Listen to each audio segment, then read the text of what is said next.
दोस्तों, स्वागत है आप सभी का आपके अपने YouTube channel GK search engine पर। आज है 7 अप्रैल और 7 अप्रैल से रिलेटेड राजस्थान करंट अफेयर्स के जितने भी इंपॉर्टेंट क्वेश्चन हैं उन सभी को हम इस वीडियो में डिस्कस करने वाले हैं। तो पूरा वीडियो बहुत ध्यान से देखना और वीडियो के एंड में मैं आपसे क्वेश्चन पूछूंगा जिसका आंसर आपको कमेंट बॉक्स में देना है। कल के वीडियो में मैंने आपसे क्वेश्चन पूछा था जो था हाल ही में बीपीएल और उज्ज्वला योजना में शामिल परिवारों को अब 500 रुपये में गैस सिलेंडर देने हेतु राजस्थान में मुख्यमंत्री गैस सिलेंडर योजना कब से शुरू हुई है। तो इस योजना की शुरुआत है वो ऑफिशियली 1 अप्रैल से की गई है, यानी कि ए ऑप्शन इसका बिल्कुल सही था। जिन दोस्तों ने ए ऑप्शन कमेंट बॉक्स में सही जवाब दिया था उनको हार्दिक शुभकामनाएं। राजस्थान में बीपीएल और उज्ज्वला योजना में शामिल परिवारों को अब 500 रुपये में गैस सिलेंडर मिलेगा। इसके लिए राजस्थान सरकार द्वारा मुख्यमंत्री अशोक गहलोत ने मुख्यमंत्री गैस सिलेंडर योजना जिसके तहत 750 करोड़ रुपये के वित्तीय प्रस्ताव को स्वीकृति प्रदान की है। राजस्थान के तकरीबन 73 लाख से अधिक परिवार इससे लाभान्वित होंगे और इसमें पात्र लाभार्थियों को 1 अप्रैल 2023 से सस्ती दर पर प्रतिमाह एक सिलेंडर अब मिलेगा। जहां इस योजना के अंतर्गत राज्य सरकार की ओर से उज्ज्वला योजना के कनेक्शनधारी परिवारों को प्रति गैस सिलेंडर इसमें 410 रुपये सब्सिडी दी जाएगी। वहीं बीपीएल गैस कनेक्शन धारकों को इसमें 610 रुपये सब्सिडी के मिलेंगे। लाभार्थी की ओर से खुद सिलेंडर खरीदे जाने पर उसके जन आधार कार्ड से लिंक बैंक खाते में जो सब्सिडी की राशि है वो ट्रांसफ़र की जाएगी। तो सीएम अशोक गहलोत ने बजट 2023-24 में इस योजना की शुरुआत किए जाने की घोषणा की थी, जिसमें 500 रुपये में परिवारों को जो बीपीएल और उज्ज्वला योजना में शामिल परिवारों को ये लाभ मिलेगा। तो चलिए स्टार्ट करते हैं आज के करंट अफेयर्स। पहला क्वेश्चन है, राजस्थान में एनजीओ, ट्रस्ट, फाउंडेशन, स्वैच्छिक क्षेत्र की जो संस्थाएं हैं आदि का पंजीयन और प्रमाणीकरण करवाने हेतु कौन सा पोर्टल शुरू हुआ है। तो इसके लिए वीएसडीसी पोर्टल की शुरुआत की गई है, यानी कि ए ऑप्शन इसका बिल्कुल सही है। आइए जानते हैं इंपॉर्टेंट फैक्ट्स। तो राजस्थान में अब एनजीओ, ट्रस्ट, फाउंडेशन, स्वैच्छिक क्षेत्र की संस्थाएं हैं इनका पंजीकरण और प्रमाणीकरण करवाने के लिए वीएसडीसी यानी स्वैच्छिक क्षेत्र विकास केंद्र पोर्टल शुरू किया गया है। वीएसडीसी यानी स्वैच्छिक क्षेत्र विकास केंद्र जो the voluntary sector development centre है, जिसमें राजस्थान सरकार के स्वैच्छिक क्षेत्र की जो संबंधी नीति के अनुपालना में अब समस्त संस्थाओं के लिए वीएसडीसी पोर्टल पर पंजीकरण और प्रमाणीकरण करवाना अनिवार्य रहेगा। तो एनजीओ, ट्रस्ट, फाउंडेशन जो स्वैच्छिक क्षेत्र की संस्थाएं हैं जिसमें कंपनी अधिनियम 2013 में सेक्शन 8 में दर्ज कंपनियां शामिल है, उनको प्रमाणीकरण करवाने के लिए ये वीएसडीसी पोर्टल की शुरुआत हुई है। नेक्स्ट है, हाल ही में राजस्थान के हरित क्षेत्र में वृद्धि करने के लिए जो राजस्थान सरकार और किस एजेंसी के मध्य एक समझौता ज्ञापन पर हस्ताक्षर किया गया है। तो राजस्थान सरकार और फ्रांस डेवलपमेंट एजेंसी के बीच एमओयू किया गया है, यानी कि बी ऑप्शन इसका बिल्कुल सही है। आइए जानते हैं इंपॉर्टेंट फैक्ट्स।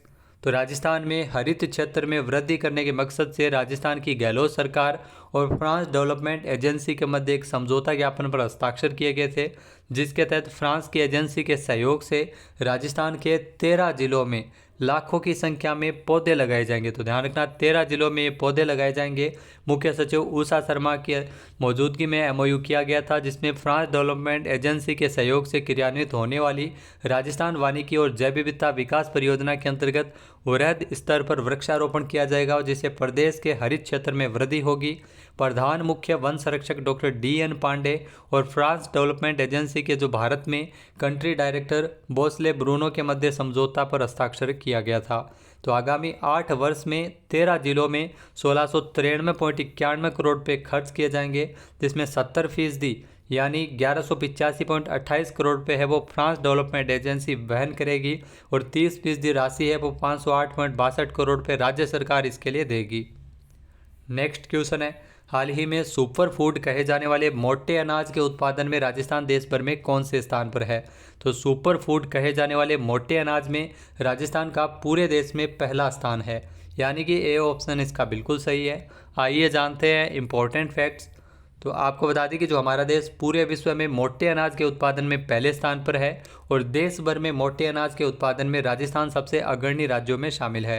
देश के मिलेट्स उत्पादन में राजस्थान की हिस्सेदारी 28.6% है। वहीं मिलेट्स की खेती के क्षेत्रफल में 36% हिस्सेदारी है।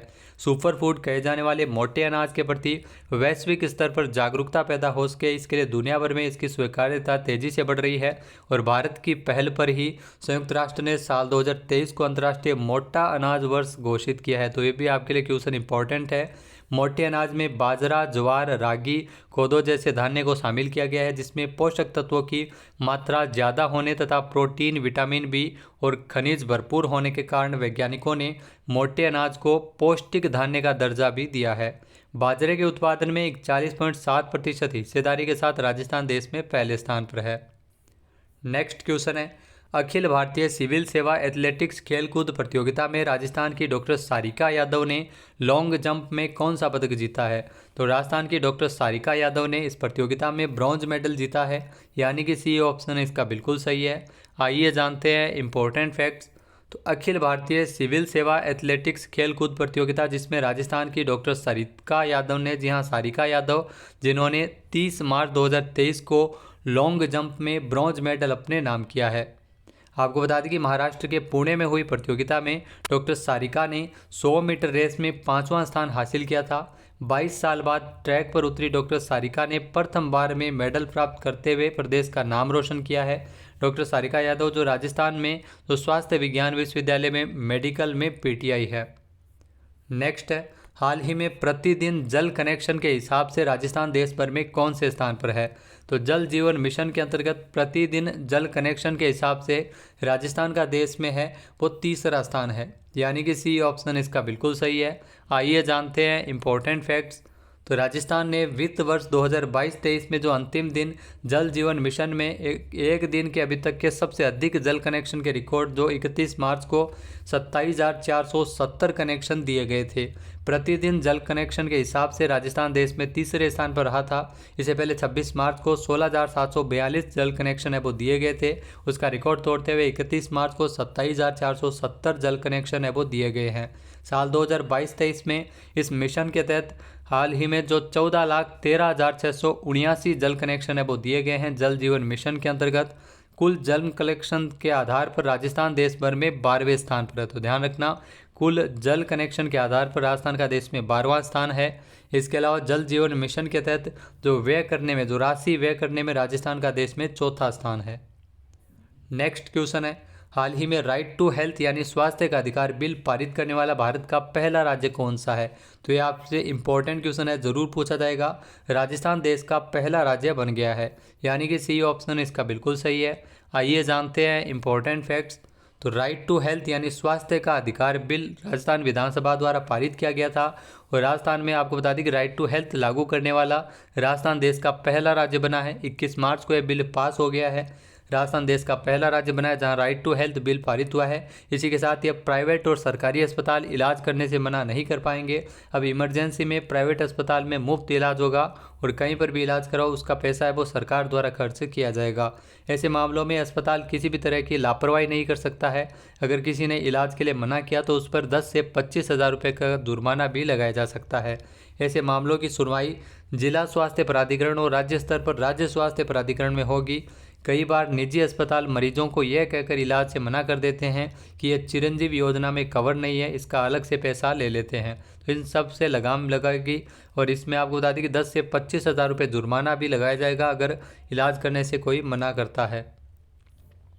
नेक्स्ट है, हाल ही में मुख्यमंत्री अशोक गहलोत ने किस जिले में Rajiv Gandhi knowledge service and innovation hub का शिलान्यास किया था? तो जोधपुर में इसका शिलान्यास किया गया था, यानी कि बी ऑप्शन इसका बिल्कुल सही है। आइए जानते हैं इंपॉर्टेंट फैक्ट्स। तो मुख्यमंत्री अशोक गहलोत ने 20 मार्च 2023 को जोधपुर में स्थापित जो Rajiv Gandhi knowledge service and innovation hub का वीडियो कॉन्फ्रेंसिंग के माध्यम से शिलान्यास किया था। यह संस्थान प्लग एंड प्ले मॉडल पर आधारित होगा। 200 करोड़ रुपये की लागत से बन रहा Rajiv Gandhi knowledge service and innovation hub और यह संस्थान स्टार्टअप्स और सर्विस प्रोफेशनल को विश्व स्तरीय सुविधाएं उपलब्ध करवाने के साथ साथ नवोन्मेषी विचारों को धरातल पर उतारने के लिए आधारभूत ढांचा प्रदान करेगा। यह संस्थान प्लग एंड प्ले मॉडल पर आधारित होगा, जहां पर जो डब्ल्यू हब के नाम से महिला इनोवेटर्स के लिए भी अलग से स्पेस उपलब्ध करवाया जाएगा। इससे राज्य में स्टार्टअप्स को प्रोत्साहन मिलेगा और प्रदेश में आर्थिक विकास के नए आयाम स्थापित हो सकेंगे। नेक्स्ट क्वेश्चन है, राजस्थान हाईकोर्ट के न्यायाधीश न्यायमूर्ति संदीप मेहता को किस हाईकोर्ट का चीफ जस्टिस नियुक्त किया गया था? तो ये गुवाहाटी हाईकोर्ट के मुख्य न्यायाधीश बने थे, यानी कि बी ऑप्शन इसका बिल्कुल सही है। आइए जानते हैं इंपॉर्टेंट फैक्ट्स। तो राजस्थान हाईकोर्ट के न्यायाधीश न्यायमूर्ति संदीप मेहता, जिनको गुवाहाटी हाईकोर्ट का मुख्य न्यायाधीश बनाया गया था, सुप्रीम कोर्ट के कॉलेजियम के द्वारा जो आपको बता दें गुवाहाटी हाईकोर्ट के मुख्य न्यायाधीश के रूप में न्यायमूर्ति संदीप मेहता की नियुक्ति की गई है। इसमें आपको बता दें कि असम के गुवाहाटी उच्च न्यायालय के मुख्य न्यायाधीश का जो हाल ही में न्यायमूर्ति RM छाया की सेवानिवृत्ति के बाद ये पद खाली हो गया था, जिसके बाद राजस्थान हाईकोर्ट के न्यायाधीश न्यायमूर्ति संदीप मेहता ये गुवाहाटी हाईकोर्ट के मुख्य न्यायाधीश बनाए गए हैं। न्यायमूर्ति संदीप मेहता जो 10 जनवरी 2025 को सेवानिवृत्त भी होने वाले हैं। नेक्स्ट है, हाल ही में किस देश के राष्ट्रपति को पोलैंड के सर्वोच्च सम्मान से नवाजा गया? तो ध्यान रखना, यूक्रेन के राष्ट्रपति जो व्लादिमीर जेलेंस्की को यह पुरस्कार मिला है। जी हाँ, इनको पोलैंड का सर्वोच्च सम्मान से नवाजा गया है, यानी कि बी ऑप्शन इसका बिल्कुल सही है। आइए जानते हैं इंपॉर्टेंट फैक्ट्स। तो हाल ही में यूक्रेन के राष्ट्रपति को जो पोलैंड का सर्वोच्च सम्मान दिया गया है। जी हाँ, यूक्रेन के राष्ट्रपति वोलोडिमिर जेलेंस्की को पोलैंड के सर्वोच्च सम्मान order of the white eagle से सम्मानित किया गया है। उन्हें सुरक्षा, लचीलापन और मानवाधिकारों की रक्षा के लिए उनकी सेवाओं के लिए सम्मानित किया गया है। तो पोलैंड का यह सर्वोच्च सम्मान इनको मिला है। The order of the white eagle Poland जो पोलैंड गणराज्य का सबसे पुराना और सबसे सर्वोच्च सम्मान है, जिसे देश के महान नागरिक और सैन्य योग्यता के लिए सम्मानित किया जाता है। नेक्स्ट क्वेश्चन है, हवाई अड्डों के वैश्विक व्यापार संघ ने 2022 के 9वें सबसे व्यस्त हवाई अड्डे की रैंकिंग में भारत के किस एयरपोर्ट को चुना है? तो 9वां सबसे व्यस्त हवाई अड्डा की अगर बात की जाए तो इंदिरा गांधी अंतर्राष्ट्रीय हवाई अड्डा दिल्ली रहा है, यानी कि सी ऑप्शन इसका बिल्कुल सही है। आइए जानते हैं इंपॉर्टेंट फैक्ट्स। तो वैश्विक व्यापार संघ जो IGI ने दुनिया के 9वें सबसे व्यस्त एयरपोर्ट एयरपोर्ट की रैंकिंग दी है, जिसमें एयरपोर्ट काउंसिल इंटरनेशनल के अनुसार दिल्ली का इंदिरा गांधी अंतर्राष्ट्रीय हवाई अड्डा जो यात्री यातायात द्वारा जो दुनिया के शीर्ष 10 सबसे व्यस्त हवाई अड्डों के क्लब में शामिल हुआ है। हवाई अड्डों के वैश्विक व्यापार संघ ने 2022 के लिए 9वें स्थान पर दिल्ली हवाई अड्डे को स्थान दिया है। यहाँ दिल्ली एयरपोर्ट ने लगभग 5.95 करोड़ यात्रियों को इसमें संभाला है। इसके अलावा एशियाई के आंकड़ों के अनुसार दिल्ली हवाई अड्डे ने साल 2022 में लगभग 5.95 करोड़ यात्री है इसमें वो सफ़र किए थे। तो ये आपको बता दें कि सबसे व्यस्ततम हवाई अड्डों की सूची में 9वें स्थान पर रहा है दिल्ली का जो एयरपोर्ट है। बात कर लेते हैं आज के हमारे क्विज की। तो आज का हमारा क्विज है, राजस्थान के किस जिले में वंचित बालिकाओं एवं महिलाओं को सॉफ्टवेयर प्रोग्रामिंग सिखाने के लिए एक नया अभियान अभिलाषा कार्यक्रम कहां शुरू किया गया है? एक बार फिर से सुनेगा, राजस्थान के किस जिले में वंचित बालिकाओं और महिलाओं हेतु सॉफ्टवेयर प्रोग्रामिंग उनको सिखाने के लिए एक नया अभियान शुरू किया गया है, जिसका नाम है अभिलाषा कार्यक्रम। और ये कहाँ पर शुरू किया गया, इसका सही आंसर आपको कमेंट बॉक्स में देना है। और अगर ये वीडियो आपको पसंद आए तो इसे लाइक और शेयर करना बिल्कुल न भूलिएगा। चैनल पर नए हैं, सब्सक्राइब नहीं किया है तो अभी सब्सक्राइब बटन पर क्लिक करें। इस वीडियो की जो PDF फाइल है वो आप वीडियो के डिस्क्रिप्शन बॉक्स से डाउनलोड कर सकते हैं और इस क्वेश्चन का आंसर आप वोट करके भी कर सकते हैं। वीडियो देखने के लिए धन्यवाद। जय हिंद, जय भारत, जय राजस्थान।